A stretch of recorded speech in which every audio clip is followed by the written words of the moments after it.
Bonsoir à tous. Écoutez, bienvenue pour ce nouveau webinaire.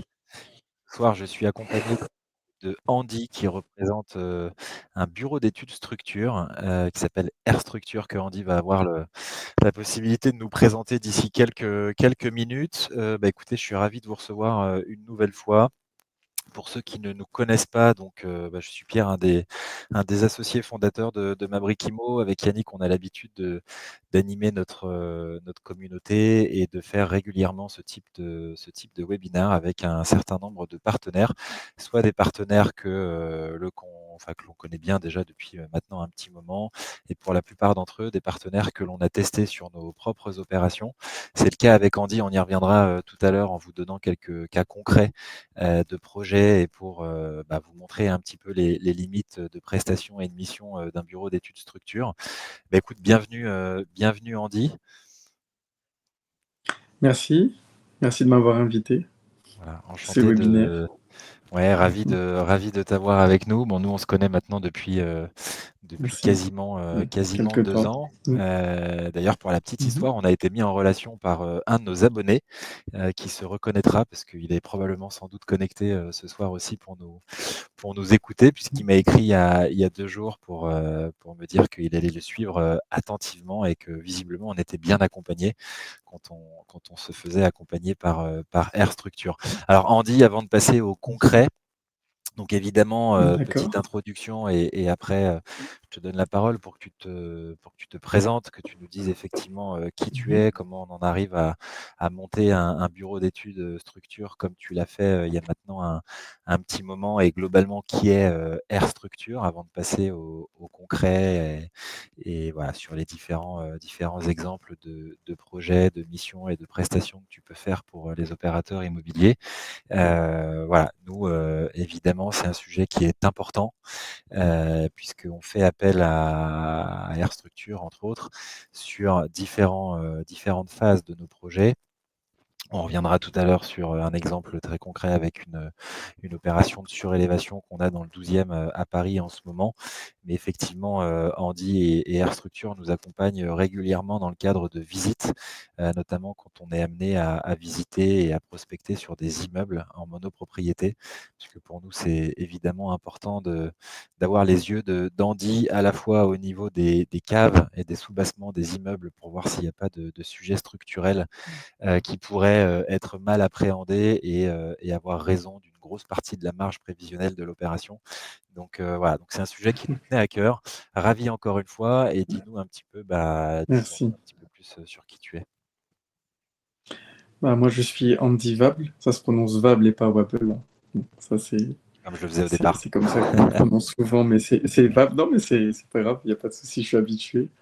Je suis le fondateur du cabinet d'ingénierie Air Structure, qui est un bureau d'études spécialisé dans le calcul de structure, que ce soit en béton armé, en métal ou en bois. On intervient sur tout type de projet, que ce soit des projets neufs, réhabilités ou des surélévations, des modifications, tout type de modifications. Voilà, donc vraiment neuf, réa, tout type de matériaux. On n'est pas spécialisé dans une seule branche, euh, comme très souvent c'est le cas pour les bureaux d'études. Nous, on est vraiment assez ouvert, sachant qu'on a aussi une filiale qui s'occupe de faire un peu de suivi de chantier. Quand je dis suivi de chantier, c'est pas qu'on est là tous les jours pour suivre le chantier, c'est que il y a certains points de structure qui sont assez critiques quand on démarre un projet de construction. Donc, on s'est dit, ce serait bien dans notre cabinet d'intégrer un peu une continuité entre la partie étude et la partie chantier, parce que des fois, il y a une rupture entre les plans et ce qu'on voit sur site. On a deux mondes différents et on peut être un peu perdu dans tout ça. Donc voilà, ça c'est l'identité un peu d'Air Structure. Donc on touche à tout ce qui touche à la stabilité des bâtiments. Et on accompagne aussi les clients directement sur site. Voilà. Pour mon parcours, moi j'ai fait un parcours assez classique, hein, pour ce genre de profil. Je suis ingénieur en génie civil. J'ai un master à l'université de Cergy-Pontoise et j'ai un diplôme d'ingénieur du Centre des hautes études de la construction. Ce dernier, c'est un diplôme qui permet un peu de spécialiser les ingénieurs dans le calcul de structure, puisque En général, dans les promos d'ingénieurs en génie civil, on étudie des matières qui sont très théoriques, qui sont très générales, tout en sachant que la structure, c'est l'un des aspects les plus techniques dans un projet de construction. Donc ça nécessite une formation un peu différente, on va dire. C'est classique, mais en même temps, voilà. En termes de durée, c'est classique, mais en termes de parcours, voilà, c'est un peu orienté. Pas de Avant de place monter pour mon cabinet, là, l'approximation. ça fait... Ouais. Oui, oui, exactement. Et, donc, mon cabinet, ça fait 5 ans qu'il existe.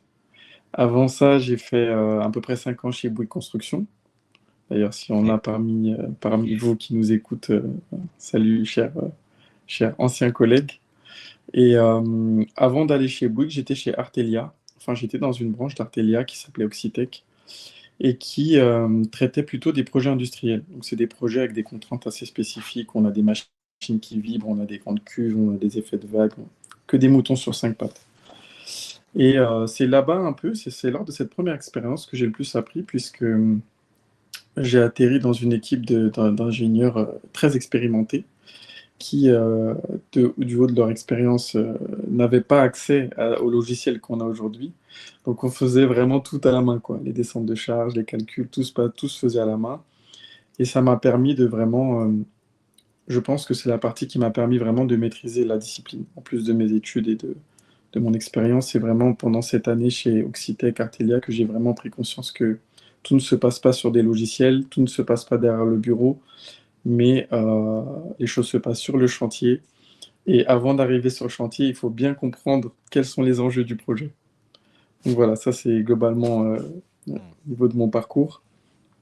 Bon, c'est un Euh, beau parcours, hein, parce que ouais, Artelia, moi, c'est un nom que je merci. connais bien, en tant que bureau d'études, parce que j'étais anciennement, chez Carrefour.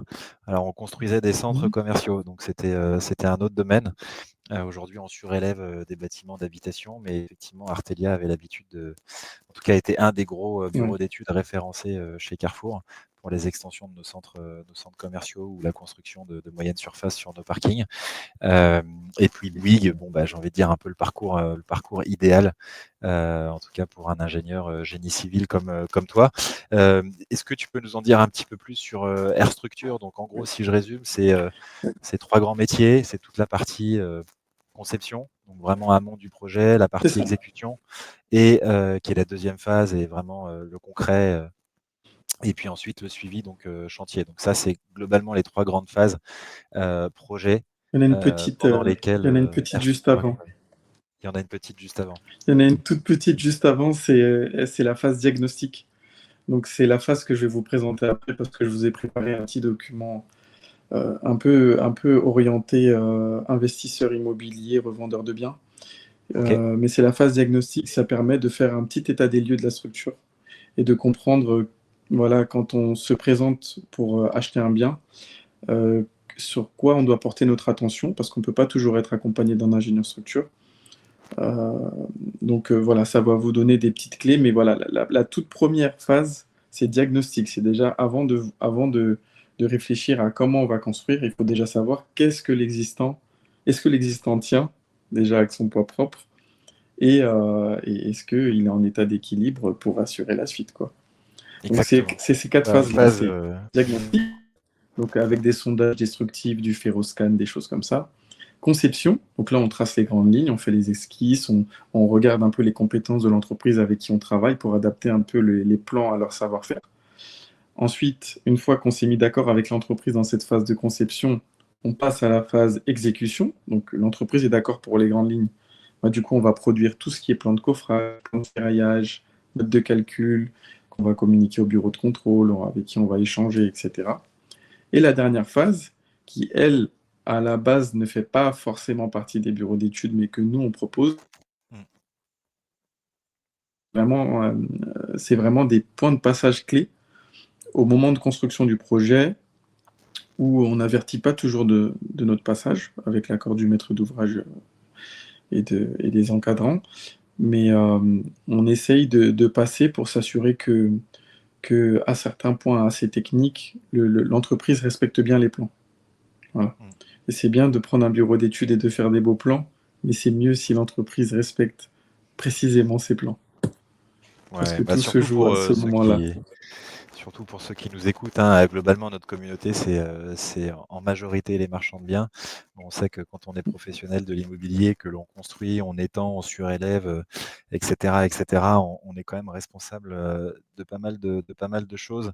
Donc, tout ce que tu dis, évidemment, est lié à la responsabilité in fine que l'on a en tant que maître d'ouvrage et opérateur immobilier. Donc, ouais, c'est aussi pour nous, important, et c'était aussi pour ça que cette thématique nous tenait à cœur.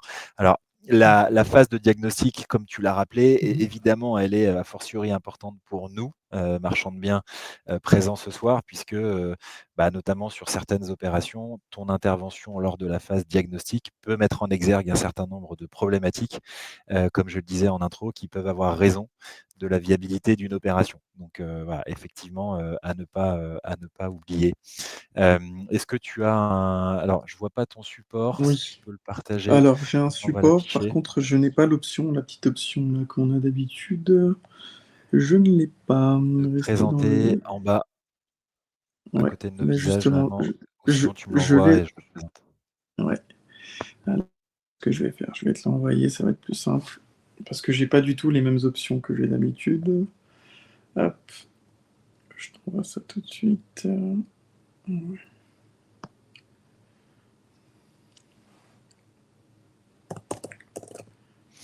En attendant, est-ce que tu peux nous en dire un petit peu plus sur ton bureau d'études? Vous êtes, aujourd'hui, Oui, est-ce que tu es seul associé? Est-ce que tu as des associés? Vous êtes combien au niveau des équipes? Et après, bah, sur les typologies de missions, je pense on a bien compris. Là, on va rentrer dans le concret, mais après plus sur, en termes de géographie, puisque on a aussi une communauté qui est présente, un peu partout en France. On commence même à avoir, quelques clients qui sont présents en Belgique, au Portugal, en Espagne. Donc, voilà. Quel est votre secteur d'intervention, précisément? mmh. Bah, je vais te préciser tout ça tout de suite là. Je veux juste envoyer avant le petit Vas-y. document, comme ça j'ai toute ma concentration. Top, donc hop,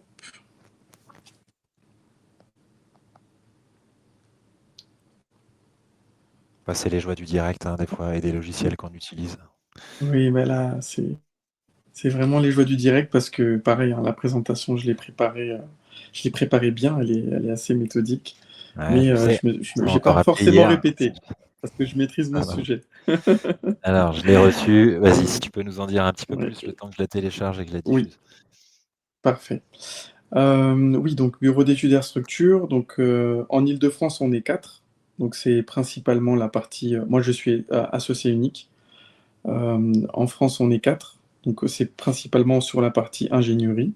Ensuite, on a une société offshore qui produit la partie dessin, en Tunisie, qui nous accompagne pour produire de plus grosses quantités de plans, parce qu'on gère des très, très gros volumes et justement les joies de de la concurrence font que, bah, en Tunisie, il y a toute une, il y a tout on va dire un quartier où voilà, il y a tout. On voit un Gérop, on voit Artelia, on voit un peu tous les grands cabinets qui sont installés là-bas. Donc, on a pris la même stratégie que nos formateurs, que nos anciens. Donc, voilà, toute la partie ingénierie qui va être l'expertise des structures, c'est en France parce qu'on est excellent, on a d'excellentes formations en France, on est reconnu à l'international pour notre savoir-faire. OK. Euh, et pour la partie dessin, ça nécessite des formations. Très souvent, c'est des profils qui sont expérimentés avec de l'expérience dans d'autres grands cabinets français parce que c'est vraiment tout est centralisé là-bas. Donc, c'est des profils qu'on récupère, qu'on forme avec notre savoir-faire à nous, et qu'on accompagne et qui permettent voilà, de produire de grosses, grosses, grosses quantités de plans parce qu'aujourd'hui, le cabinet à structure gère en moyenne, allez, je te dirais une vingtaine de gros projets par mois, vraiment de gros projets, hein. Notre spécialité à la base, c'est vraiment l'industrie. Je restais un peu sur OK. mon dada là, de Artelia. Donc aujourd'hui, on est par exemple, on est l'ingénieur référent de Thales. Donc c'est OK. nous qui supervisons tous les travaux de l'usine de la Ferté-Saint-Aubin. Donc c'est l'une des plus grosses usines de production de France, dans un certain domaine. On travaille avec Placo à Vaujours qui englobe toute la ville. On a travaillé sur le fort de Rosny qui est le siège de la DGSE. Voilà, on fait vraiment tout. On fait des hôpitaux. On a travaillé sur l'hôpital Ouais, en fait, Trousseau. tu nous as fait une fleur de travailler avec nous sur un tout petit projet de Ah non, surélévation dans non, le non, 12e. non, non. Non, non. Non, non, non, c'est pas ce que je veux dire. C'est que le bureau d'études s'orientait vers Non, mais ces c'est ton projets-là ADN sur depuis le lesquels départ. j'ai. Ouais. Voilà, exactement. Et bah, moi, j'ai pris goût après. Et puis, quand on m'appelle en tant que chef d'entreprise, je dois défendre aussi les intérêts de l'entreprise. Donc, bien sûr, je vais sur tout type de projet. Et souvent, il y a plus de contacts d'ailleurs. Sur des projets à taille humaine, il y a beaucoup plus de contacts parce que on se pose des questions, on cherche des solutions, on regarde l'environnement. Là où sur un gros projet, il y a déjà des cabinets de méthodes qui préparent un peu tout le terrain pour être sûr que on, voilà, on se pose pas de questions sur site, on fonce. Yes. On pose un Ok. minimum de questions, quoi. On fonce. Bon, ouais, c'est très clair. Donc Très voilà, clair. voilà, voilà. Alors, ton support est Euh, affiché, donc tu me dis oui, hein, quand je c'est dois ça. passer les. Oui, oui, Ah, donc attends, ça ça va c'est la aller petite peut-être. présentation. Ouais. Voilà. Oui, tu peux remonter au sommaire, hein. J'ai vu là qu'il y avait un petit Tac. écran d'affichage. Je pense que je t'ai envoyé, c'est peut-être la version que je t'ai envoyée qui affiche les erreurs, mais au moins je vais vous présenter le sommaire Ouais. pour, pour que vous ayez une vision d'ensemble sur le sujet. Bah, j'espère qu'on aura assez de temps pour présenter tout ça, mais je vais essayer d'être le plus rapide possible. On a Donc au jusqu'à départ, une petite. Oui. jusqu'à 17h45, donc faut essayer d'être Ah, concis. très bien. Voilà. Je vais y aller. De toute façon, les informations que j'ai mis là, c'est des informations qui vont vous servir en tant que vendeur de biens et d'investisseur. Donc, je vais essayer d'aller à l'essentiel. Et ce document est amené à évoluer, hein. Je l'ai fait dans le cadre du webinaire. Je ne l'avais jamais fait avant, mais je vais continuer de le développer. Donc, au départ, une introduction. Ensuite, faire un état des lieux de la structure. Donc ça, c'est une mission qu'on peut déjà vous confier en tant que spécialiste de l'immobilier. On n'est pas toujours obligé de faire venir un ingénieur structure pour faire un pré-diagnostic, on va dire. Donc je vais vous donner les trois grandes clés, les quatre grandes clés pour faire un premier diagnostic, savoir s'il faut y aller, il ne faut pas y aller, ou si vous y allez, mais vous êtes conscient aussi des risques et des finances que ça peut engendrer. Donc on va commencer par analyser les fissures en première partie. Deuxième partie, analyser les déformations. Troisième partie, analyser, le- on va dire, l'état des éléments structurels, s'ils sont dégradés ou pas. Donc là, c'est vraiment local. Et en dernière partie, analyser visuellement l'humidité. Pourquoi? Parce que ça attaque directement la structure et très souvent, c'est à l'origine de plein de pathologies qu'on a sur les chantiers. Donc ça, c'est la première grande partie dans laquelle je vais vous donner les clés visuelles pour bien analyser le comportement d'une structure. Et dans la deuxième partie, on va aborder les typologies de projets auxquels vous êtes souvent exposé en tant qu'investisseur. Donc les trois grandes que j'ai sélectionnées, après vous pouvez me poser toutes les questions que vous voulez, si vous avez d'autres projets. Le premier, c'est la surélévation, un grand classique, pour créer de la surface. Ensuite, l'extension, pareil. Et ça, c'est le cas de base, et je l'ai mis à la fin parce que c'est le cas qu'on retrouve le plus souvent, c'est supprimer ou créer une ouverture dans un mur porteur. Ça, je pense que tous les revendeurs sont exposés Sur tous les projets, à quasiment. ce... Ouais, Ouais, exactement. sur Donc tous les voilà, j'ai... projets. Très régulièrement, on se pose la question de supprimer un mur porteur, soit pour créer les espaces beaucoup plus spacieux, comme c'est recherché aujourd'hui par nos clients, in fine, soit effectivement d'autres choses après, casser, diviser et ainsi de suite. Enfin, en tout cas, c'est des vraies questions Exactement. que l'on se pose, je ne vais pas Exactement. dire systématiquement, mais en tout cas très très régulièrement. Et bon, voilà. Et après, au-delà des aspects structurels, il y a d'autres sujets, hein. Dès qu'on touche à un mur porteur, il y a des sujets liés à la copropriété, aux autorisations qui sont nécessaires, mais je pense qu'on va brosser aussi ces Exactement. sujets-là de manière assez rapide. Assez rapide. Et il y aura aussi, bien sûr, est-ce que le mur est porteur ou non? Ça, c'est la grande question qu'on va Exactement. aborder à la fin. Ouais, ouais. Où on a parfois des doutes. Donc, Exactement. exactement. Donc, petite introduction. Donc, ce document, je vais continuer de le développer pour vous. C'est un document, voilà, que vous pouvez garder comme ça quand vous faites des visites. Il y a quelques clés. Vous pouvez l'utiliser quand vous faites une visite. Vous contrôlez vos points. Et si vous avez un doute, Je vais vous indiquer par la suite si vous contactez l'ingénieur ou un géotechnicien ou autre. Mais c'est un petit support assez synthétique. Ça, c'était pour l'introduction. Ouais, c'est très Donc, sympa parce que première ça a de la partie. valeur en tout cas. Exactement, merci. Donc, première grande partie, c'est faire un état des lieux de la structure existante. Donc, comment on peut faire un état des lieux visuellement quand on visite un bien? Déjà en analysant les fissures. De manière historique, on compare toujours les fissures, est-ce qu'elles sont verticales, horizontales, euh, à 45 degrés, etc. Moi, je trouve que c'est pas une analyse qui est pertinente. Euh, que ce soit pour l'ingénieur ou pour la personne qui va visiter les lieux si c'est un revendeur. Pourquoi? Parce qu'une fissure à 45 degrés peut avoir plusieurs causes. Donc dire qu'elle est à 45 degrés, donc c'est ça, c'est pas la bonne piste. Donc moi, j'ai dissocié un peu plus simplement les fissures, et je vous ai fait deux catégories. La première, c'est les fissures qui sont en contact avec le sol. Et la deuxième, ce sont les fissures aériennes, qui ne sont pas en contact avec le sol. Donc comme vous pouvez l'imaginer, dans la première catégorie, c'est la catégorie la plus, voilà, la plus inquiétante pour un ouvrage, parce que très souvent, les fissures qui sont liées avec le sol ont pour cause un mouvement de sol. Ça peut être un tassement différentiel, ça peut être une instabilité au niveau des fondations et autres. Ce qui fait que quand vous visitez un bien et que vous voyez des grosses fissures vraiment qui sont en contact avec le sol, partez du principe que vous allez engager des frais pour faire des reprises en sous-œuvre. Qui dit reprise en Ok, sous-œuvre, voilà, dit euh, grosse méthodologie, budget financier qui est assez élevé, important. Ouais. important. Des fois même c'est pour des petites maisons, mais il y a quand même des grosses fissures. Il y en a certains qui y vont et qui regrettent après. Ils peuvent même pas le revendre parce que les rapports sont sortis, etc. On a fait toutes les études, on sait ce qui se passe. Donc voilà, de manière générale, sauf si vous êtes très courageux, si vous voyez de grosses fissures en contact avec le sol et que vous ne voulez pas vous lancer dans des gros travaux, évitez d'y aller. Le problème vient de la géotechnique.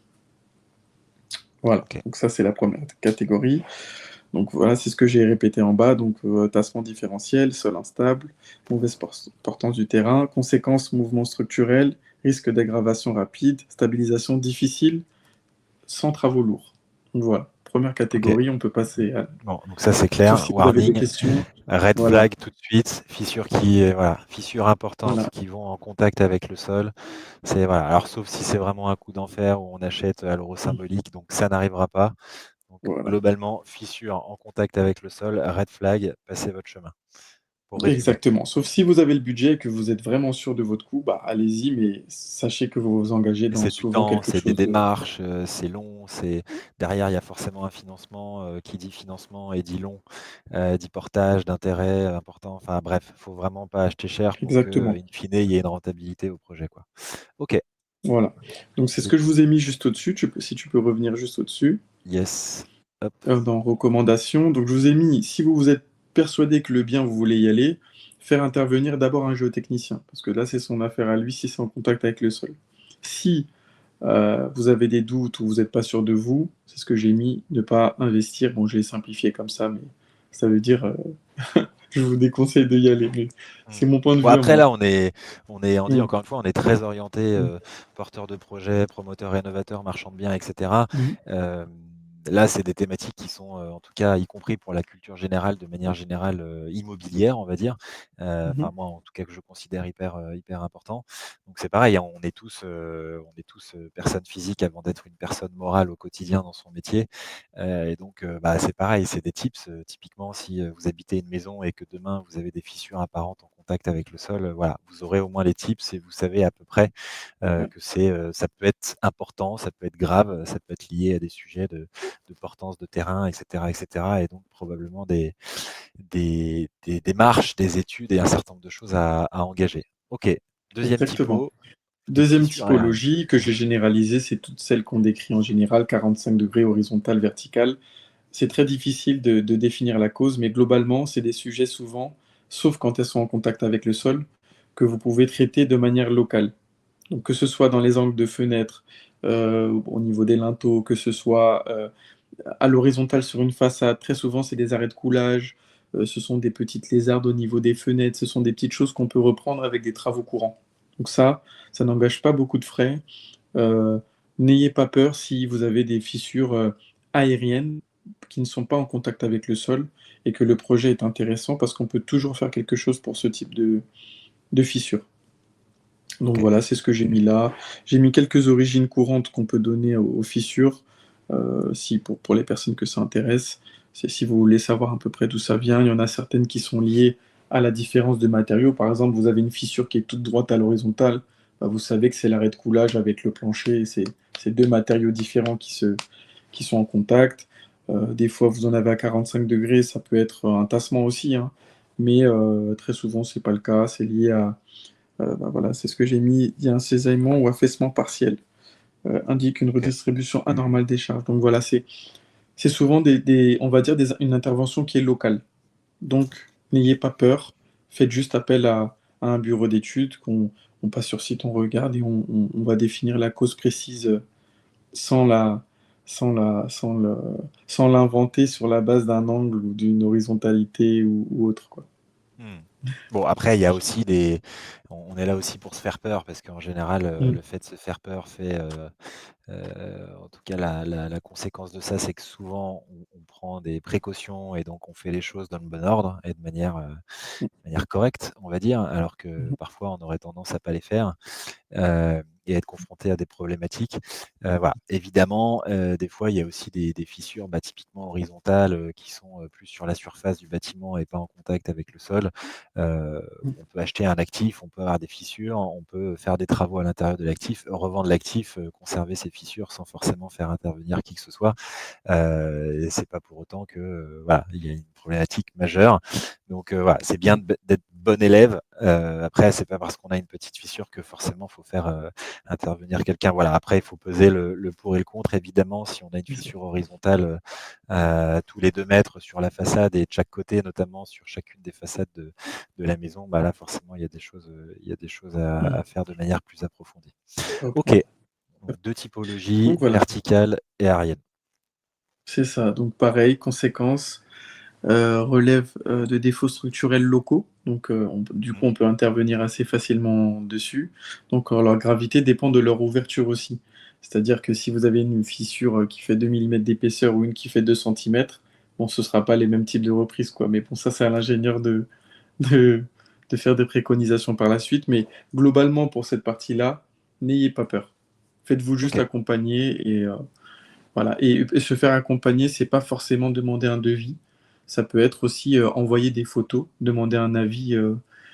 Je sais pas si tu voudras afficher mes coordonnées plus tard, mais voilà, c'est envoyer un petit mémo, une petite photo. Qu'est-ce que tu en penses? Voilà. On n'est pas obligé de faire une visite sur site ou faire une demande de devis, quoi. On peut se faire conseiller aussi sans dépenser automatiquement. Mmh.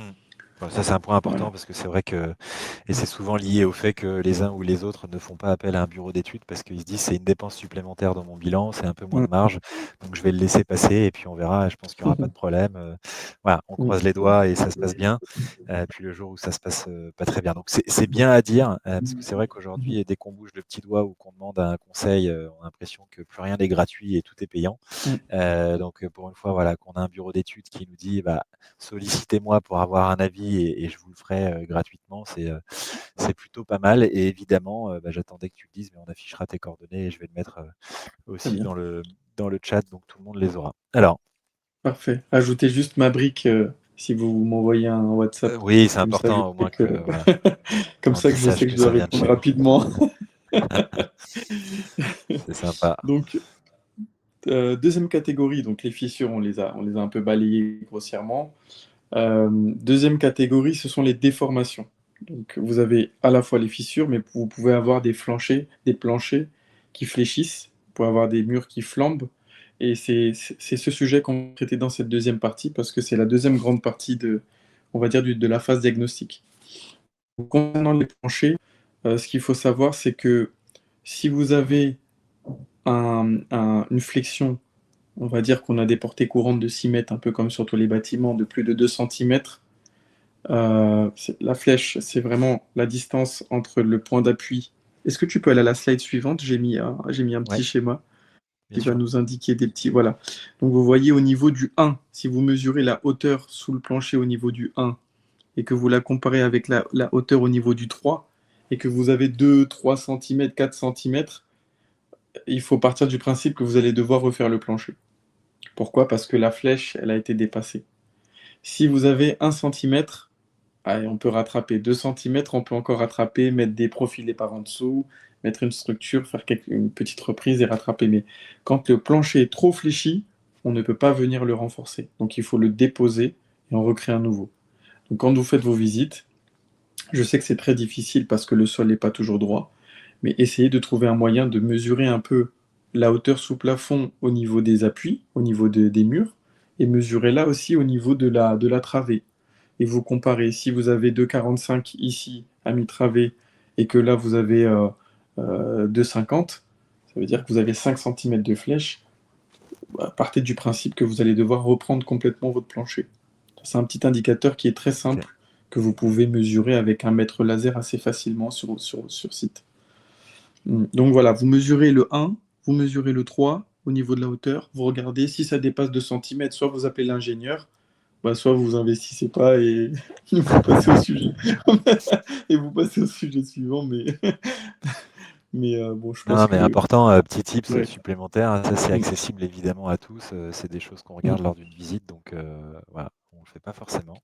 Voilà, Donc petite voilà, moi mesure. je viens de l'apprendre donc petit tips, ouais, Yes. intéressant. C'est très simple et ça peut donner beaucoup d'indications sur les travaux qu'il y a à faire. Mmh. Donc voilà, donc ça, c'est le deuxième red flag. Vous savez, tout à l'heure, quand on a traité les fissures, il y avait les fissures en contact avec le sol. Et ben là, c'est le deuxième red flag, mais dans la catégorie déformation, ce sont les déformations des murs porteurs. Quand on a un plancher qui fléchit, ok, bon, même s'il a beaucoup fléchi, on peut le reprendre localement. Mais quand sur un projet, vous commencez à avoir des murs qui ont du ventre, qui flambent, comme on dit, euh, il faut savoir que la reprise de ce mur va être très coûteuse. Pas en termes de matériaux, mais en termes de méthodologie. C'est très souvent assez complexe à reprendre. Donc, et ça évolue beaucoup plus vite. Ça peut évoluer beaucoup plus vite qu'un plancher qui fléchit, donc on peut retrouver couramment sur les différents projets. Donc, moi, je dirais, comme red flag, je parle pour moi, hein, c'est un conseil, si moi j'étais à votre place, si je commence à voir des murs avec du ventre sur un projet, attention, appelez l'ingénieur structure ou, voilà, comme tout à l'heure, fuyez. Ouais, non, non, en Mais général, oui, voilà, là pour oui. le coup, ouais. Parce que C'est ça, en bon, à la fois c'est dangereux, c'est très coûteux à reprendre. Ça a pas l'air, mais c'est très coûteux. Redresser un mur, on peut pas. Donc il faut le casser, il faut le refaire. Sauf que quand on le casse, il y a toute une méthodologie à mettre en place qui est lourde parce qu'on reprend beaucoup de poids, le poids du mur au-dessus, etc. Donc attention à ce point. Sachant que même quand on le reprend, un mur qui a flambé, on peut pas le reprendre d'une traite. On est obligé de faire des passes. Donc on va devoir le casser, le scier tous les 1 mètre ou 1,50 m, le reprendre localement, décaler, ainsi de suite. Et faire comme ça. Et du coup, très souvent, ça engage des frais qui sont énormes, quoi. Et on fait Donc tranche par voilà, tranche pour bien comprendre parce que j'imagine qu'il y a un c'est risque ça. lié au reste de la structure?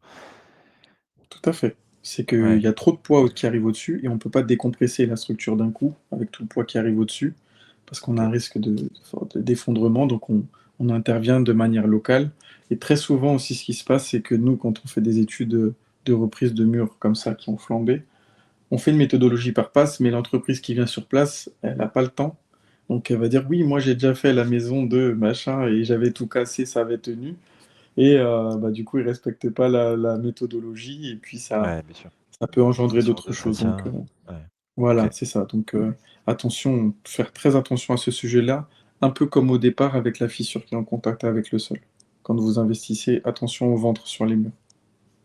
OK, très clair. Voilà, donc là j'ai rajouté deux petits paragraphes en plus. Donc c'est l'analyse visuelle des éléments. Donc là, c'est pas des fissures, c'est pas une déformation. C'est par exemple quand vous achetez un bien, des fois vous avez des faux plafonds.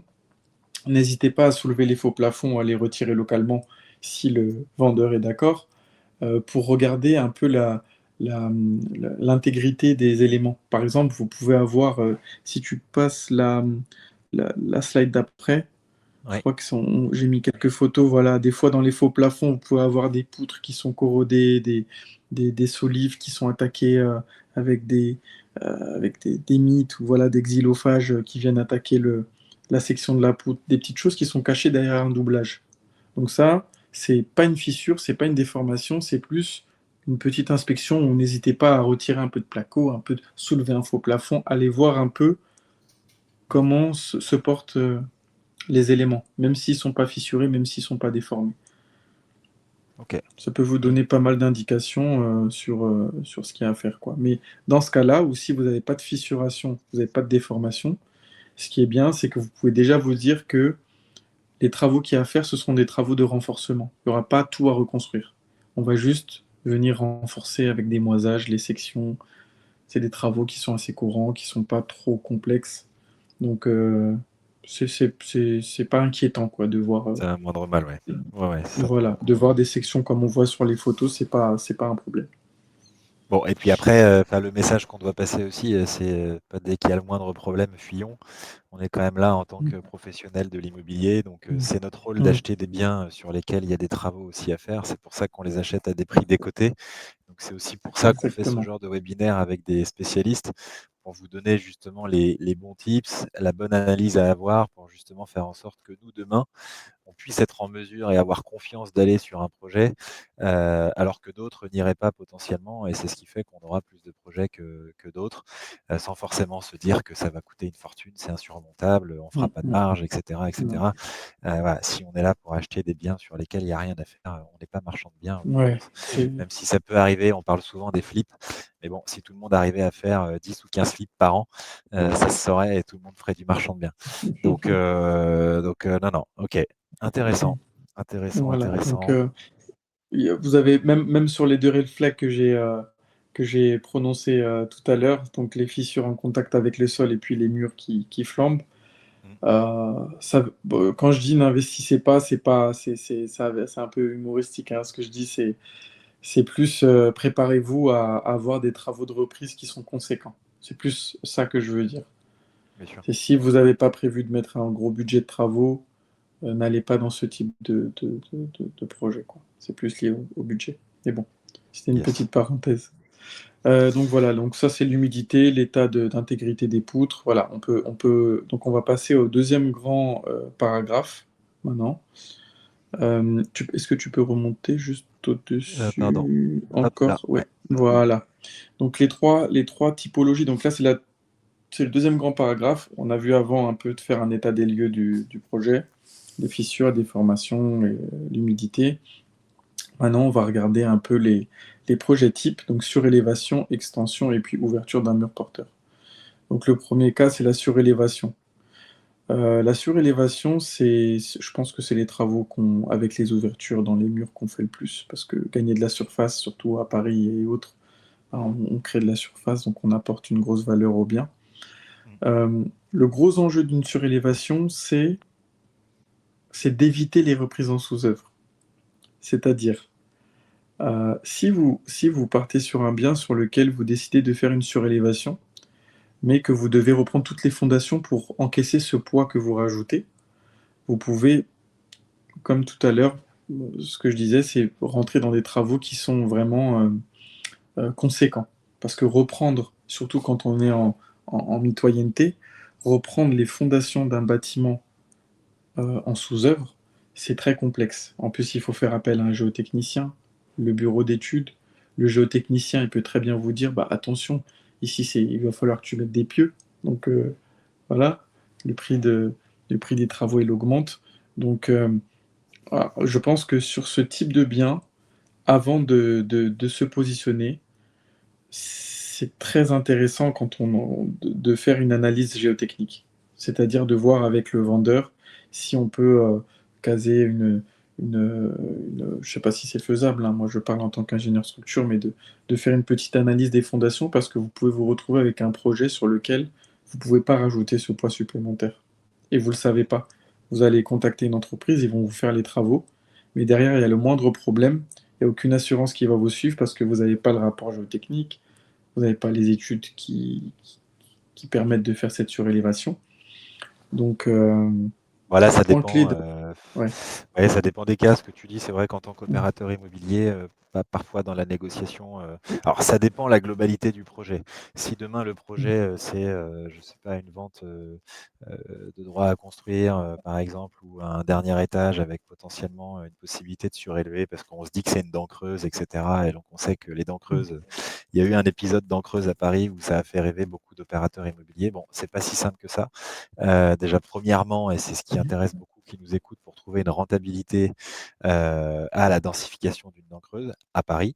Voilà, malgré le prix au mètre carré parce que c'est complexe, comme tu le dis, pour les aspects, de structure et cetera, de coûts, de construction, de gêne aussi, occasionnés pour la copropriété, de contrepartie aussi et de négociations à aller chercher avec la copro. Parce qu'évidemment, si vous êtes dans une petite copro, une grosse copro, peu importe au final, mais les autres copropriétaires vont pas vous laisser faire, 2 étages de plus, gratuitement, parce qu'évidemment, c'est aussi un manque à gagner pour eux, parce que c'est en partie leur droit à construire. Enfin, il y a une multitude de choses. Après, ce que tu dis, c'est effectivement, si vous avez évidemment la capacité de négocier avec le propriétaire vendeur, le fait de faire des études préliminaires avant, évidemment, d'être engagé, bon, là, c'est le must, c'est assez rare. Après, c'est souvent lié au fait qu'il y ait ou pas une condition suspensive d'obtention de permis et auquel cas, là, eh ben, effectivement, s'il y a une condition suspensive de permis, l'étape préliminaire et l'étude G1, G2, etc., étant une étape obligatoire et préalable au permis de construire, là, de fait, on aura le comment dire, le recul d'un bureau d'études. Mais sinon, bon, c'est assez compliqué malheureusement. Ouais. C'est ça. Donc nous, c'est bien résumé. Nous, en structure, après, on a des petites astuces pour vous éviter aussi de faire des reprises en sous-œuvre. Des fois, on a des fondations qui sont pas forcément réglementaires, enfin qui retiennent le poids propre du bâtiment tel qu'il est, mais les règles de l'art nous autorisent à rajouter 10%, 10-12% en plus sur le bâtiment, sans faire de reprise en sous-œuvre. Donc c'est là où nous, en tant qu'ingénieur structure, on peut essayer de concevoir une structure en utilisant des matériaux légers pour justifier ces 10 à 12%. Et ces 10 à 12%, très souvent, ils sont fixés par un bureau de contrôle. Donc, si c'est un Ok. projet où il n'y a pas de bureau de contrôle, c'est le bureau d'études qui prend la responsabilité. Voilà, sur ce projet-là, j'estime que 10% supplémentaires à l'existant, vu que la structure n'est pas sinistrée, c'est cohérent. Donc, voilà. Donc, c'est à l'ingénieur après, pour éviter d'aller dépenser de l'argent dans les fondations, d'optimiser le poids qu'on va rapporter au-dessus. Donc ça, c'est une partie essentielle aussi pour la surélévation. C'est n'hésitez pas à utiliser du Cyporex, du bois, Mm. euh, des parpaings creux aussi. C'est toujours plus léger que des matériaux pleins comme les briques pleines de terre cuite ou le béton armé ou autre quoi. Il faut vraiment être light sur la surélévation. Ok. Voilà. Deuxième Voilà, tu viens de le partie, voilà, dire, choix de ça c'est ce matériaux. que je viens de dire. Voilà, donc ça Ouais. c'est l'extension aussi, c'est un classique aussi. Un peu moins, enfin beaucoup moins, je dirais quand même que les surélévations, parce que obtenir la surface supplémentaire sur un terrain, c'est compliqué. Mais là, voilà, c'est partir du principe qu'une extension, c'est pas une prolongation de la maison existante, c'est un bâtiment neuf. Donc il faut géotechnicien, il faut faire des nouvelles fondations qui sont alignées avec celles du bâtiment existant, et ensuite ça ressemble à un projet de construction neuf. Mais un point qui est clé, sur lequel on a beaucoup de dégradation sur ce type de travaux, c'est n'oubliez pas de créer un joint de dilatation entre la maison existante et l'extension. Moi, sur tous les projets d'extension que je fais, je sais qu'il y a des confrères qui ne le font pas, mais c'est chacun son choix. Je crée un joint de dilatation parce que les deux bâtiments, même si vous alignez les fondations, ils vont fonctionner différemment. Ils ont un historique différent, ils ont un poids différent. Et du coup, vous pouvez avoir beaucoup de désordre de venir rapporter à l'horizontale de la structure sur un existant. Donc, Mm.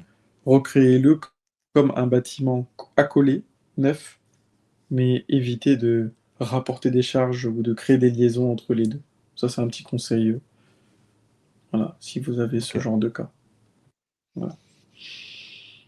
Ensuite, on peut avancer. Bon, ça, c'est ce que je viens de dire. Et puis le Ah, le dernier mur cas, enfin le porteur. dernier cas voilà, le dernier cas qui reprend, qui englobe trois autres cas, c'est le mur porteur, le mur semi-porteur et le mur qui est non porteur. Donc j'entends souvent dire que sur des projets, le mur il n'est pas porteur parce qu'il fait 15 cm d'épaisseur ou parce qu'il fait 8 cm d'épaisseur ou, j'entends beaucoup de théories, euh, mais c'est un peu plus complexe que ça. Donc déjà, ce qu'il faut savoir, c'est qu'une cloison, même quand elle n'est pas porteuse, elle reprend le poids de toutes les cloisons qu'il y a au-dessus sur les étages supérieurs. Donc sur des vieux bâtiments, automatiquement, une cloison, si elle plombe sur la hauteur du bâtiment, donc si le voisin du dessus est là, en dessous, vous êtes semi-porteur, parce que vous portez à minima le poids des cloisons qui sont au-dessus. Et si vous la supprimez sans renfort, à terme, le voisin du dessus ou les voisins du dessus peuvent voir apparaître de la micro-fissuration. Et ça arrive des fois qu'on nous appelle 5 ans, 7 ans après, euh, enfin bien après les travaux qui ont été réalisés, pour nous dire, voilà, là j'ai des fissures qui apparaissent, mais quand on demande ce qui a été fait, ben, ça a été fait il y a 5 ans en arrière. Et il n'y a pas eu de renforts qui ont été mis en place. Donc il faut faire très attention à ça. Donc une cloison, elle n'est pas porteuse à deux conditions. La première, c'est que au-dessus, dans l'étage supérieur, vous n'avez pas la même cloison. Donc vous Ok. n'avez pas cette cloison qui continue sur toute la hauteur, que le voisin du dessus, il a supprimé. Pour ça, c'est la première chose. La deuxième chose, c'est que le plancher ne porte pas dessus.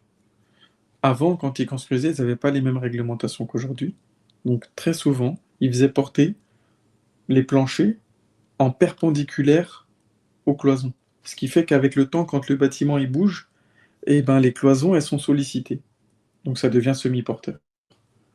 Donc il y a deux choses à vérifier. C'est un, est-ce que la cloison au-dessus, elle existe encore? Est-ce qu'elle plombe sur toute la hauteur? Et deux, est-ce que mon plancher repose sur ma cloison? Même si c'est une cloison en plâtre, elle peut être semi-porteuse. Ok. C'est ni son épaisseur, ni sa constitution qui donne son rôle. C'est vraiment les charges qu'elle reprend. Donc j'ai commencé par la fin avec les non-porteurs. J'ai traité aussi les semi-porteurs. Pour le mur porteur, c'est aussi un sujet qui est important. Je ne sais pas si tu peux avancer la slide d'après. J'ai mis, voilà. Donc ça, il faut faire très attention pour les murs porteurs. Je vois très souvent des projets sur lesquels on ouvre un mur et on met un profilé. Mais ça, déjà, Oui. c'est interdit. Parce que entre le moment où vous ouvrez et le moment où vous mettez le profilé, même si vous mettez des étais qui retiennent le plancher, les Il y étais ne aura un retiennent impact. pas le mur sur toute la hauteur du bâtiment. Et des fois, vous avez des murs de 30 cm en briques pleines sur 5 étages. C'est pas les deux étais que vous mettez à côté, en plus en dessous c'est vide, qui vont retenir la charge. Donc il y a une méthodologie importante, c'est celle des doubles profilés, c'est celle que vous voyez sur le document. C'est quand vous faites appel à des entreprises, expliquez-leur, ou avec le bureau d'études ou pas, si, pour ceux qui ne passent pas par des bureaux d'études, que les ouvertures des murs porteurs, ça se fait toujours avec des doubles profilés. Ça permet de mettre un profilé, voilà, donc au moins dans cette phase-là, on a toujours la moitié du mur qui continue de renvoyer la charge, et ensuite on ouvre la moitié et on met l'autre côté. Mais on n'ouvre pas tout d'un coup, et puis on vient avec un profilé, avec les étais pour mettre la suite. Ça peut marcher, très souvent ça marche, mais le jour où ça marche pas, c'est critique. C'est vraiment catastrophique. Donc cette méthodologie-là, elle permet vraiment de maîtriser toutes les étapes. À aucun moment, la structure ne... On en met un, ensuite on casse à côté, on met l'autre. Ou sinon, on casse tout, comme sur la photo qu'on voit là, on met deux étais dans l'épaisseur du mur, et quand on vient mettre le premier profilé, on retire une rangée d'étais. Et on vient mettre Ok. un premier profilé. Comme ça, on a toujours un profilé avec les étais à côté. On n'est pas décompressé, on est en sécurité. Donc ça, c'est la Intéressant. méthodologie pour les... Voilà, ça, c'est pas souvent respecté. Et pareil, là, on a des cas là, dans le 15e, on doit aller semaine prochaine, où bah, justement, au troisième et quatrième étage, au quatrième et cinquième étage, ils n'ont pas respecté la procédure, ils ont fait des ouvertures comme ils voulaient, comme ça. Et ben, ça se décompresse, ça s'est décompressé. Et du coup, bah, le sixième, il est tout fissuré. Donc il a un appartement sur les toits de Paris dans le 15e arrondissement, avec Oh, des instabilités pas possibles, des fissures, et puis dégoûté parce qu'il a mis toutes ses économies dans l'appartement, quoi. ouais, bien sûr. Catastrophique. Donc voilà, attention à ça, à ça. Et j'ai intégré aussi la méthodologie. Voilà, ça c'est pour le mur Là, semi-porteur, c'était les j'en ai parlé semis. tout à l'heure. Ouais. Ça vous pour les semi-porteurs, voilà, vous mettez un profilé, dans ce cas-là, ça passe. OK, Uniquement pour les semi-porteurs. Pour les porteurs, ne mettez jamais un seul profilé. OK. Voilà. Et après, cloison Donc non voilà. porteuse, OK. Voilà, OK, donc OK. voilà, cloison non porteuse, on en a parlé. Donc voilà globalement je pense que les points clés en fonction des typologies de projets, de l'analyse que vous pouvez faire vous-même sur site, euh, les points importants que j'ai trouvé d'aborder. Non, non, écoute, écoute, hyper intéressant. Mhm, Tu vois, et même nous, bah, des fois, on a pour habitude un petit peu de simplifier les choses, tu vois, et d'avoir un regard un petit peu trop court moyen termiste, on va dire. mhm, Donc mhm, voilà, en disant, encore il y a pas longtemps, on était avec quelqu'un lors d'une visite, voilà, je parle, bah, c'est qu'on soit agent immobilier, marchand, et cetera et cetera. C'est vrai que le réflexe naturel, c'est: «Il y a telle épaisseur, c'est pas porteur, t'inquiète pas», et puis c'est pas très grave parce qu'on est au dernier étage, donc la reprise de poids est pas très importante. Enfin bref, mhm. on a effectivement 80-90 des gens qui ont ce même feedback. Donc voilà, c'est encore une fois pour ça que c'était avec Yannick important d'organiser ce webinaire avec toi, de pouvoir Mhm. bah, afficher haut et fort que tu étais là, tu étais partenaire aussi de Mabrikimo, Tout et à fait. donc que tous nos utilisateurs bah, n'hésitent pas à rentrer en contact avec toi, surtout que, comme tu le disais, et je le rappelle, c'est important, c'est pas le cas de tout le monde, mais tu étais disposé à accompagner et à conseiller et à donner un premier regard sans forcément avoir une facturation en face, je le dis hein, de manière très Exactement. directe, très transparente, parce que voilà, c'est souvent le principal problème qui fait que on décroche pas son téléphone pour appeler un Mm, bureau d'études parce qu'il y a un sujet d'argent derrière. Donc en mm. tout cas, très échange très riche. Merci encore pour avoir Merci. partagé un, un micro morceau de ta connaissance en tant qu'ingénieur génie civil. Et Merci. puis bah, déjà, nous, à très vite sur notre opération du 12e. On Très parle d'une bien. surélévation de 2 niveaux, donc on a un rendez-vous Super. prochainement prévu avec notre archi. Merci à tous. En tout cas, il n'y a pas de questions particulières. Donc je pense que Mm. le sujet a été bien expliqué.